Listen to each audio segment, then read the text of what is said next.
Allez, on continue à parler de rentrée, mais pas de rentrée scolaire cette fois-ci, mais de rentrée politique en France, puisqu'une nouvelle fois, elle est bien mouvementée. La fin semble proche pour François Bayrou. Lundi prochain, le Premier ministre engagera la responsabilité de son gouvernement devant l'Assemblée nationale. La plupart des partis ont déjà annoncé qu'ils voteraient contre ce vote de confiance. Et malgré tout, François Bayrou continue à vouloir y croire. Il s'est dit déterminé, d'ailleurs, hier, à ne pas dire aux Français au revoir. Bruno Cottrez, bonjour. Bonjour. Merci d'être avec nous. Vous êtes politologue, chercheur au CEVIPOF et enseignant à Sciences Po. Alors on l'a vu, le Premier ministre est sur tous les fronts. La semaine dernière, il a donné une conférence de presse. Il était l'invité du 20h de TF1. Il a fait un discours devant le MEDEF. Hier, il était avec différents intervieweurs de plusieurs chaînes d'information. L'échéance s'approche, c'est lundi prochain. C'est ce qu'il a dit hier. Il garde quand même espoir malgré tout. Et nous-mêmes, on a du mal à y croire. On a beaucoup de mal à y croire, effectivement. Je pense qu'au fond, lui-même a en fait beaucoup de mal à y croire aussi. Le Premier ministre s'est lancé dans un hyperactivisme de communication. On a même rarement vu ça dans notre vie politique. Autant d'interviews, autant d'émissions de télé. Pour un Premier ministre qui n'arrive pas, au fond, à son objectif. L'objectif, c'est d'arriver à parler en direct aux Français. Alors, il est arrivé à ce que le débat sur la dette publique soit omniprésent dans nos conversations de tous les jours. Il n'y a pas un seul Français ou Française qui ne parle pas de ça aujourd'hui. Par contre, ça n'entraîne pas l'adhésion sur le plan du Premier ministre. Et je crains pour le Premier ministre que cette démultiplication des interviews les conduit à faire aussi un certain nombre d'erreurs de communication qui peut-être ont joué à contresens de ce qu'il voulait. Comme par exemple Par exemple, hier soir, à propos du Parti socialiste, il dit à 2 reprises que le Parti socialiste a le programme qui est le plus opposé. La journaliste se demande si c'est le plus opposé, même par rapport à la France insoumise. Et là, il rembraye en disant non, j'ai bien dit le plus opposé. Donc on voit que si l'objectif était, au fond, d'entamer un dialogue avec les socialistes, on peut dire que ça part pas sur des bonnes bases. Est-ce que, d'ailleurs, Olivier Faure doit être reçu parce qu'on sait qu'à partir d'aujourd'hui, il reçoit les différents chefs de parti. Aujourd'hui, c'est le parti communiste. Après, il y aura également le Rassemblement national, les Républicains et Olivier Faure, le premier secrétaire du Parti socialiste. Il a dit, lui, qu'il allait y aller, mais c'était une politesse républicaine et que la décision des socialistes, de toute façon, de voter contre lui le 8 septembre, elle était irrévocable. À quoi ça sert, du coup, de recevoir les partis, comme ça, les différents chefs de parti pendant plusieurs jours? Je pense que le Premier ministre veut d'abord laisser dans l'opinion l'idée qu'il a été au bout de son idée, qu'il était bien le François Bayrou, l'homme du consensus. Il s'y est pris très mal, de manière extrêmement paradoxale, puisque l'homme du consensus ne cesse de dire « je veux dialoguer, tout est négociable », mais en fait j'ai raison sur tout, ou à peu près sur tout.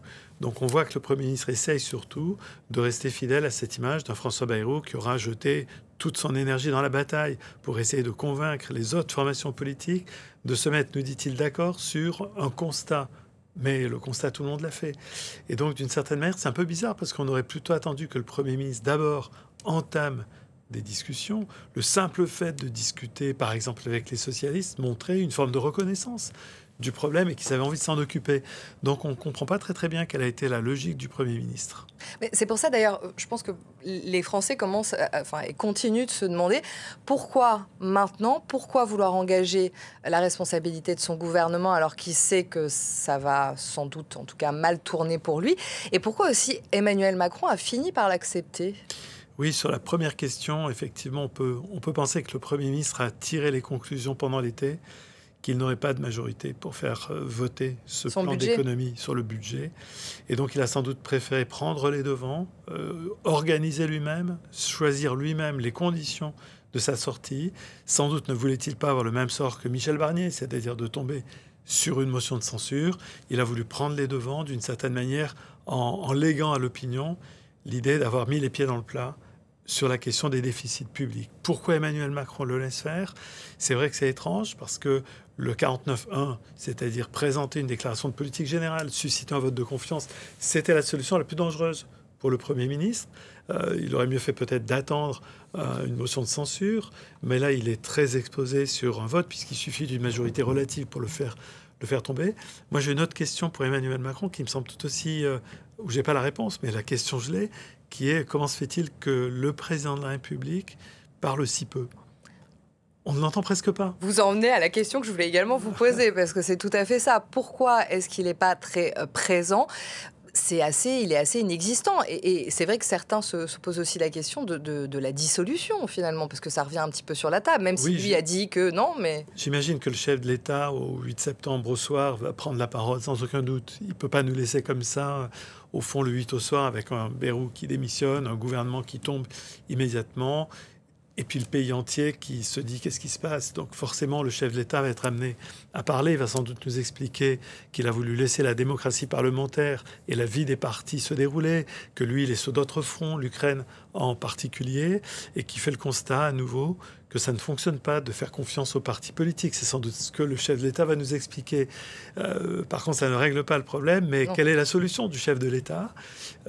Peut-être à nouveau des négociations pour trouver une personnalité issue des rangs de la Macronie. Je crois peu à l'hypothèse d'un chef de l'État qui nommerait quelqu'un issu directement des rangs socialistes, parce qu'ils viennent... Comme Olivier Faure, par exemple. Voilà, ils viennent de faire connaître leurs propositions économiques, qui sont quand même assez éloignées des choix du chef de l'État.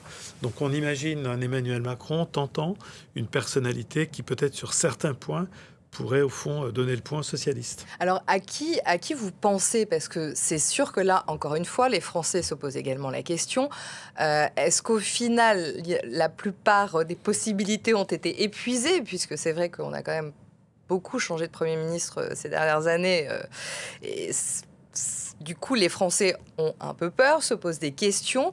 Qui pourrait prendre la suite de François Bayrou, sachant que l'échéance de la présidentielle, ça reste encore 2027 et on est à la rentrée, on est en septembre 2025. Et oui, vous avez raison, on a beaucoup changé de Premier ministre. C'est-à-dire que si François Bayrou tombe et qu'Emmanuel Macron nomme un nouveau Premier ministre, ça fera quand même notre 7e Premier ministre d'Emmanuel Macron en 8 ans et demi de pouvoir.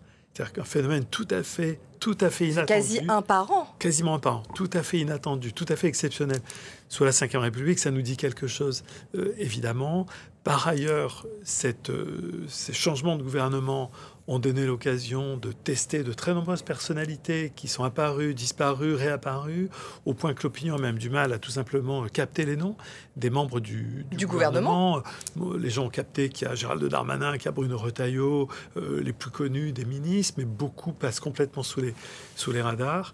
Donc on voit un vrai problème pour le chef de l'État qui n'a pas su aussi, et ça peut être à voir avec le mouvement politique qu'il a fondé, qui ne s'est pas transformé en organisation de masse, fondamentalement, qui n'a peut-être pas su trouver un vrai vivier de personnalités politiques renouvelant. Et donc on a eu beaucoup de macronistes de départ qui ont déjà siégé au gouvernement, qui sont sortis de la politique, même pour beaucoup d'entre eux. Et donc le chef de l'État a vu progressivement les possibilités se rétrécir. Est-ce que vous avez des noms en tête de qui pourrait... Il y a beaucoup de noms qui circulent. On a beaucoup dit l'actuel ministre de la Défense, Sébastien Lecornu, mais qui semble, lui, botter un peu la question en touche. Mais d'ailleurs, est-ce que quelqu'un a vraiment envie d'y aller encore maintenant ? Alors on dit souvent, c'est une forme de plaisanterie, mais on dit souvent que Matignon, il y a quand même beaucoup de candidats qui frappent à la porte, qui déposent des candidatures spontanées. Donc c'est vrai que c'est un poste qui ne se refuse pas, même si c'est pour prendre beaucoup de coups, même si c'est pour, au fond, être censuré pour quelques mois après. Mais c'est vrai qu'inscrire son nom dans le registre des premiers ministres de la Ve République, pour toute personnalité politique, c'est quand même un achèvement de sa vie politique, c'est quelque chose de très motivant. Donc je pense qu'il y a des volontaires, bien évidemment. Après, l'équation du chef de l'État est très difficile. Il faut une personnalité qui donne un peu le sentiment que quelque chose de nouveau se passe. Si nommer quelqu'un très proche de lui, qui tient à peu près le même discours que Bayrou, ça ne va pas marcher. S'il nomme quelqu'un de proche de lui qui dit François Bayrou exagérait, la marche était trop haute, à ce moment-là, ça jettera rétrospectivement une ombre sur la sincérité de la parole et du chef de l'État et de François Bayrou, en disant mais alors pourquoi ils ont laissé le pays s'enferrer comme ça si une possibilité plus indolore était possible. Donc on voit une tâche très compliquée pour le chef de l'État. C'est une question de tenir un an, globalement, parce que de l'opinion dans un an, on sera à l'automne 2026, tout le monde sera déjà sur l'idée de la présidentielle. Le pays sera passé à autre chose, sera déjà dans l'idée qu'Emmanuel Macron va quitter, mais il faut tenir un an. Et trouver une majorité pour faire voter un budget. Et là est tout le problème aussi. François Bayrou, il a énormément insisté sur ce budget, sur cette dette, ces économies qu'il faut faire, 44 milliards d'euros d'économies. Il s'est focalisé tellement fort là-dessus. On entend quand même, et on le voit, plusieurs économistes qui disent, bon, oui, ça va pas très bien, mais c'est pas non plus à ce point alarmiste. Alors pourquoi est-ce qu'il a décidé d'appuyer que là-dessus ? Je vois deux raisons. La première, c'est d'abord que ça a toujours été un cheval de bataille de François Bayrou.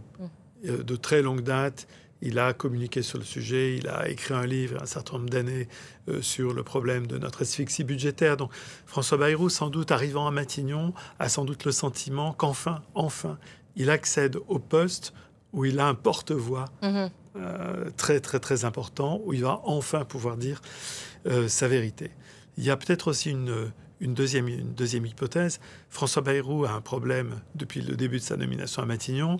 On ne peut pas dire qu'il doit son poste de Premier ministre au fait qu'il a gagné les élections. Lui-même n'a même pas été candidat aux élections législatives. Donc il y a un sujet qui se pose, qui est un sujet presque de légitimité électorale. Alors en brandissant très fort l'idée que le pays est en situation de survie, qu'il y a une urgence vitale pour le pays, ça permet au fond de régler ce problème et de dire peut-être que je n'ai pas gagné les élections, peut-être parce que je suis là parce qu'Emmanuel Macron m'aime bien, mais au fond, ma raison d'être là, c'est de sauver le pays, nous a dit sauver la nation.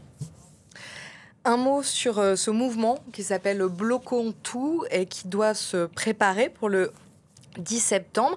Est-ce que ce mouvement peut avoir un réel impact, sachant qu'on sait que le 18 septembre, ce sera au tour des syndicats qui ont appelé aussi à faire grève le 18 septembre. Est-ce que ces deux, le côté syndicat et le côté bloquons tout, est-ce que ça peut peser dans la balance ? Oui, bien sûr, c'est un tout, on va dire, qui va du 8 au 18 septembre, avec 3 moments différents, un moment de vie parlementaire, un mouvement de mobilisation d'un nouveau type, un peu citoyenne par le bas, même si on sait qu'il y a beaucoup d'influences politiques qui s'exercent dans la mobilisation du 10 septembre, et puis le dialogue social, le rendez-vous avec les syndicats, très déçus de la tentative de dialogue social dans le conclave sur les retraites. Donc, on va dire une dizaine de jours à risque pour l'exécutif. Effectivement, si les enquêtes d'opinion s'accumulent, montrant que vraiment beaucoup de Françaises et de Français disent « il y en a marre, ça suffit, on ne comprend plus rien », que le 10 septembre est plutôt une réussite, qu'il y aurait des formes de mobilisation, pas nécessairement beaucoup de monde dans la rue, mais imaginons simplement que ça prenne dans l'opinion. Et puis le 18, des syndicats qui diraient, comme récemment la CFDT, très déçus de François Bayrou et que le compte n'y est pas. C'est vrai que ça ferait beaucoup et à ce moment-là, ça posera de graves questions à Emmanuel Macron lui-même. Je ne parle pas du tout du scénario de démission d'Emmanuel Macron. Non, mais on en revient toujours là. Il faut que lui trouve une solution et il faut qu'il rassure les Français. Ce n'est pas le tout à chaque fois de s'adresser à la nation. Il faut apporter des solutions. Le chef de l'État doit impérativement être dans l'une de ses fonctions les plus éminentes, nous garantir notre unité nationale. Le pays est inquiet, le pays est dans une situation extrêmement anxiogène, il y a beaucoup de désaccords. Est-ce que le chef d'État arrivera à trouver pas seulement les paroles, mais est-ce qu'il arrivera à trouver, au fond, l'outillage politique qui correspond à cette situation, c'est-à-dire faire tenir jusqu'en 2027 en essayant de faire qu'à peu près tous les courants politiques disent c'est fair play. Donc pour le moment, on voit que ce n'est pas le cas, et c'est un peu le nœud du problème, puisque une partie des électeurs ont le sentiment qu'ils ont joué le jeu en 2024 et que les urnes n'ont pas été respectées. Donc il faut que le chef de l'État apporte une réponse à cette impasse dans laquelle nous sommes.